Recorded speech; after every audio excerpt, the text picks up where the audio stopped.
Hey YouTube, coming at you with what has been one of my more successful teams in the Great League Remix so far, BEEDRILL, Umbreon, and quagsire.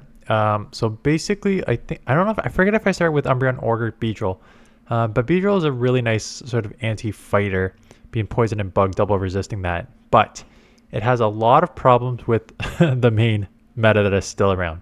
In particular, like anything that's ground, aka quagsire. And Gligar, and also has problems with Mantine because you're half flying. Sorry, you're half bug, so you're weak to flying. So it's just like, okay, all the main meta here. So I put in Umbreon so I was looking for answers like what can kind of deal with everything. Umbreon is one, bulky, neutral in all those situations. And then if you're going to go Umbreon and BEEDRILL, right, BEEDRILL's Poison Jab is resisted by Steel. Umbreon's not going to have an amazing matchup against Steel, so I put in quagsire. Also, BEEDRILL's weak to like rock, so if you get like a rock thrower, you're going to have problems there. So I put in the ground. quagsire is one of the best grounds, so went with that. So the team does take a little bit of like maneuvering, and stuff like Poliwrath would be a really tough in the back. So I'll talk about quagsire's moveset in a bit. I've got some thoughts on the moveset. So when Drill Run, they shield. They're going to go Icy Wind to lower my attack. That is fine. Out comes a Ferrothorn. And Ferrothorns are not a really good answer to BEEDRILL because Power Whip and Bullet Seed are resisted. They can only throw Thunder. Power Whip is very resisted. So that is not an issue. So I think I'm just going to stay in here and chip for a bit. But then I wouldn't be surprised if I go to Umbreon here. I'm surprised I'm not going to Umbreon considering there is the Poliwrath left. Maybe I'll get it now or take one more move and just... Okay. I actually don't like how late... Quite honestly, I don't like how late I swapped there. I would be calling out my subscriber if they did that because I basically just don't have energy. Still took the power up on this. Now I'm switch locked on the Poliwrath. So there's a lot of things I don't like about that. But okay. The strength of Umbreon is that it is tanky AF. So got it into the red. Foul play is basically all I need from this red range. So they end up shielding. They're going to have to throw or else I'm going to get to another one. And they bank it and come in to Stunfisk. So we are just going to chip here. And now I have a quagsire in the back to deal with this. Let's see if I instant swap or just... Yeah, so instant swap. One will not take out, I don't think. One Aqua Tail. So I'm going to throw and then farm to 2 probably. Or just farm all the way down at this point. Yeah, farm all the way down and throw. Mandibuzz. Again, flyer. So I wouldn't be surprised if I throw an X Scissor and then get into Umbreon. Maybe throw one Poison Jab and try and catch because they often like to throw one and then throw the move.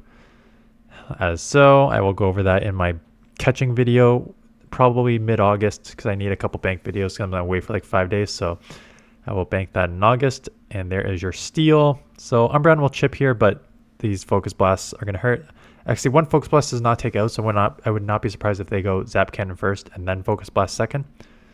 That's often what happens on these Pokemon that do not get taken out by one move. So you just lower their attack and then hit them after. So chipping a bit, but again, not going to do much in the ending here. Hopefully it's low enough that it's just Mudshot Aqua Tail range, which after 3, I think it will be 3 or 4. So they're going to have to throw here. Let it go. I'm going to come quagsire. Will I shield the Focus Blast on quagsire? That is the question. Or just take it out so I don't have to make that decision. Yeah, that's smart too. Take it out so I don't need to make that decision. Out comes the Mandibuzz. Mandibuzz has some energy, so I'm going to just stand here because I really don't want to take super effective Aerial Aces. So now that it drained its energy, I'll come in here. Typhlosion, that hurts. But I will get off a Drill Run, so this will grab the last shield or take it out. So I do take it out now. Oh, they still have 2 shields. Ooh. I'm surprised they did not use one. And now I'm just going to go for the... I was going to say Poison Jab down, but I'm going to grab one shield because it's in Aqua Tail range. So if I can just grab one shield. But I would be surprised if it's just Poison Jab range. Yeah. I think I just commit the shield and Poison Jab down. There was really no point of throwing the move. Yeah. just take it down with the poison jab hurts, right? Shadow Beedrill hits pretty hard. They get out into Steelix right away, so here we go into Quagsire. Quagsire, Calamon Toast was like Aqua Tail's the better move, Aqua Tail's the better move. And I think it is important to have Aqua Tail on this. I am finding that I am missing the Mud Bomb coverage more than I am liking the Stone Edge coverage. So why would you use Stone Edge? Stone Edge is good for the flyers in particular because you hit super effective, but it's needed if you are against like a Mantine or a Pelipper, because if you run Mud Bomb Aqua Tail, you have no move for them. So it's a coverage move that gives you something like that. However, running Aqua Tail Stone Edge leaves you vulnerable to Poliwrath. You're going to get killed by Ferrothorn anyways, but at least Mud Bomb would be neutral against Ferrothorn as opposed to Aqua Tail Stone Edge. And actually, let me put that even better. Empoleon, Steel Water resisting Aqua Tail Stone Edge. So honestly, moving forward, I'm probably going to run Quagsire with Aqua Tail Mud Bomb. Give up that flyer coverage, put more flyers in the more coverage for like your Mantines and stuff in the back, and run Aqua Tail Mud Bomb on Quagsire. I really think that that's, for the meta, probably the better moveset. And now I'm up a shield, but this is going to hurt. I think I need to bait here because I don't think I can get to 2 drill runs because these Steel Wings are adding up real quick. So get 1 bait off. I'm going to need to land this move. They try to catch, do not catch properly. So I will now be able to get to this drill run and take them out here.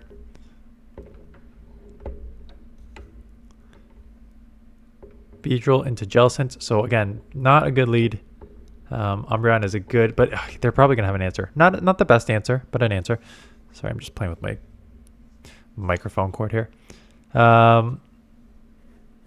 This is a long, boring matchup because Snarl is resisted on both of our ends. We have a Last Resort and an Aerial Ace going after each other against 2 very, very bulky Pokemon. So this is going to take a while. Should have done the Quagsire discussion here. So I did do 2 5-0s, and those will be my last 2 battles. You'll see the 5-0s there. What ended up happening, I think the losses that I put in that you're going to see coming up. The problem with Beedrill is I really liked using Beedrill until all those, but again, there's too much ground in this. There's too much ground and flyer in this meta. And I get the allure of Beedrill. It is so hard hitting and pretty fast charging, and Drill Run gives you ground coverage, stuff like that. I think if I were to run it again, I would potentially run like Nidoqueen. Again, because if you're going to lose, Beedrill's going to lose to the Gligar and Quagsire anyways, right? That's fine. I'm going to lose there anyways. But it's then going against other flyers like Mantine and stuff that hit super effective with the wing attacks as well, that if you have a Nidoqueen, maybe you can do a bit better there. I know you're still going to have to take super effective Ice Beams or Water Pulses from Mantine, so it's not amazing. It's the same thing. Pelipper will also be super effective. Weather Balls as opposed to Neutron Beedrill, but I don't know. It just seemed like I think I get out of a lot of the tough situations, but there's a lot of tough matchups for Beedrill in this meta. Dragonair at a move, going to shield. How much do they have left? They have another Pokemon left, so I need to commit to the farm down. Get the farm down. Oh, it's a Jellicent. I'm screwed. Never mind. Never mind. And then Jellicent, right? Well, I mean, Beedrill's going to be Beedrill and Nidoqueen are going to be screwed by Jellicent anyways. But I don't think a Stone Edge I had a Stone Edge and I probably could have won the CMP there, but I don't think it takes out anyways from that range. Piloswine. Piloswine's going to hurt. I was going to say, I wouldn't be surprised if I shield. Avalanche from Piloswine would really hurt. We end up CMPing. I don't think this will take out. It'll be super effective, but it's just an Aqua Tail.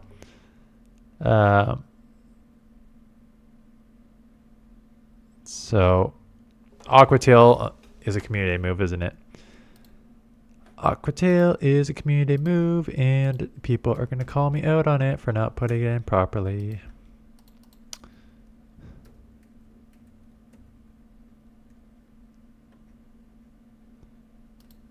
Come on, data, load. It's not coming up. I know it's a community move. I'm just going to flag it. Okay. 3 community moves. Drill Run, Last Resort, Aquatail. Out comes the Galvantula. Going to hit it with this X-Scissor, which will be neutral and do a lot of damage because we are both very, very glassy Pokemon. I'll be taken out here if I let it go. Unless they go, yeah, even lunge resisted is going to take me out. Get the foul play off. This will take out. And then Jellicent. There's a lot of Jellicents around. I mean, I know I put a video on Jellicent, but okay, terrible lead. Got to go Umbreon right away. Oh, hit with the Poliwrath. Okay, so this is a terrible. We'll chip a bit and then get the BEEDRILL on, but then this has to be a quagsire sweep. But it's looking pretty rough right now. Hard lead loss, hard switch loss. There is the option that you could run Psychic Umbreon. Leaves you way more vulnerable if you get hit with like a Mandibuzz or something.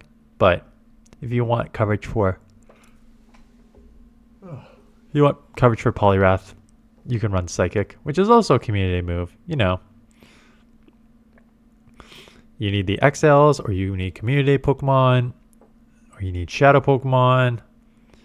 What a great league we have here. I'm basically sacrificing this BEEDRILL because there's no point to keeping it alive when they have a fire lead, and it is a defense. Deoxys comes in, so interesting. I will grab one shield here or do crazy chip, so I'll take that chip damage.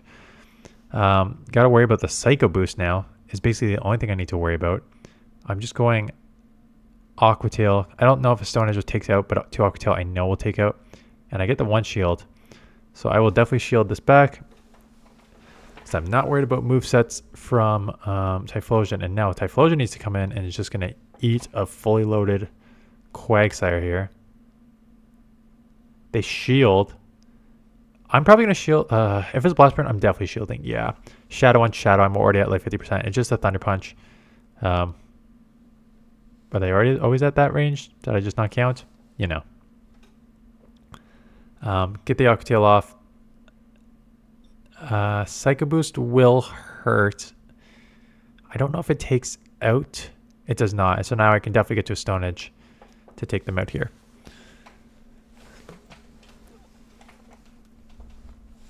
Okay. Obstagoon, good lead. There's your Mantine. And again, I know why I didn't get out right away. They're doing super effective with the wing attacks, but poison jabs are adding up. And I was worried about in an sort of even, I'd be a little behind on energy, but basically even energy, even shield scenario, how Mantine's just as tanky as Umbreon, right? So they're going straight Ice Beam. I'm still going to need another foul play. So being behind on energy here kind of hurting me in this scenario because now it's in that awkward range of I still need to throw a move. I can't really snarl down before they get another move off. So I probably should have come out sooner. Obstagoon's going to just get a ton of counter damage. Hopefully I can get a Last Resort off. I can. But they're at like, what, 6 or 7 counters now? So they're at a nice slash for sure. And BEEDRILL's just too glassy. And I've already got some chip because of the wing attack. So if this hits and then there's your second flyer. Obstagoon double flyer. Not surprising. Fighter double flyer is a very, very, very common strategy. But now where do we go from here? Taking a move here. It is a dig. That's unfortunate. Sorry, so tired. I'll talk about that in a minute. It's the joys of having kids and the stupid reasons they wake up. Okay, get the second Aquatail off. They may shield and go for the farm down because then they're going to come out with 2 moves. And I'm not going to get to another one. So now I got this that's going to have 2 moves. I go for the X-Scissor right away, knowing that they're going to go for the Aerial Ace right away. We'll CMP. It's not enough to take out. It's resisted on the flyer. The problem is they're going to have 2 moves, and then the Obstagoon's loaded too. So I'm going to have to burn both shields here. And then I'm going to have to eat the Night Slash, which will still do over 50%. And now it's a race to an X Scissor versus... and then they're already so loaded. Yeah, that's not surprising. They were so loaded. So yeah. Too many flyers, too many ground type Pokemon. Great lead. They are not getting out, and they eventually get out to Hypno. I definitely should get out into the Umbreon, but X Scissor is super effective, so I'm just like, okay, let's just chip it or grab a shield, and now Umbreon should be able to take this. Why am I so tired? Such a stupid reason. So, my daughter has a clock. It's like this kid's clock that you set it when you go to bed. You set it when you go to bed, and it shows like a blue screen with stars. And there's stars all around the outside. And then it's like an alarm clock at 7 a.m. It doesn't make noise, but there's like the sun comes up at 7 a.m. So normally she's up at like 6 a.m. anyways. So she's up at 6 a.m. and it'll still be just like 1 star. But she still calls me to wake up. Last night she woke up at 2 a.m. for some reason. And she looks at the clock and she freaks out because she's used to seeing the clock at like 8 o'clock when we put her to bed with full stars. And she's used to seeing the clock at 6 a.m. with 1 star. But she's not used to seeing the clock at 2 a.m. with like 5 stars, because it's got 5 stars on the one side and the other stars have disappeared because it basically takes a star away every hour. So she freaks out calling me. It's like, the clock's broken. I'm like, what are you talking about? So I go in her room and I had to explain to her. I'm like, yeah, every hour a star goes away and there's half the stars are gone, but there's still so many stars because it's 2 a.m. kid. Why are you waking me up? So she eventually, it's like, oh, okay, and goes back to sleep. But for those of you who don't know me, I cannot just roll over and go back to sleep. Takes like 20 minutes plus just to get comfy, and then like my brain goes wild. So here's the first 5-0, and then we'll go to the second 5-0 after this. Hypno, probably go Umbreon right away. And then Greedent. So we'll just play this boring matchup out. Yeah, so I didn't get to back to bed till like 4:30 in the morning. So I'm tired. Plus, like, my body's still recovering from New York and then Global Go Fest. A lot of walking on the body for someone who does not walk much anymore. So that is why I'm yawning so much. So I am going to very easily take Switch because Trailblaze is not a good matchup when you're only boosting your mud shots. So Trailblaze is a bad move. Body slams are better now. Yeah, 2 times boosted body slam is going to hurt. A Trailblaze is not going to hurt. So those body slams are now boosted are going to hurt, but a mud shot is not. So I can grab 1 shield here or take this out. I can probably grab another shield here or take this out. So now I got shield advantage and potentially switch. And depending what they do here, will depend what I would have done. So the Hypno comes back in. Resisted Confusions are not going to take me out. I'll get another move off here. This will grab a shield or take it out. They shield, not surprising. I would do a lot of damage. Now I do not need to get my BEEDRILL on this. I can live any move. Shadow Ball, Focus Blast, any punch. It is a Shadow Ball. I chip here because basically what I'm going to try and do is come out with at least 1 X Scissor. I'm going to have to shield at least one of these moves, if not both, because the confusions are just going to add up so quick. So I can live 1, but I basically just need to get to 2 X Scissors. So get this X Scissor. This will be super effective here. See if I do 1 and throw or I just throw. Yeah, 1 and throw because they're still pretty loaded. But shadow on shadow, super effective. This is going to hurt if not take out. And it does take out from this range. There's your second 5-0. So again, I did well with the team, but BEEDRILL has definitely a lot of limitations in this meta with all the flyers and all the grounds. So just be aware if you're going to use it, like it takes some jumping around. anyways, that is it. Appreciate you watching. Let's just keep grinding these remix teams out. And that is it. So thanks for watching. I'll see you guys in the next one.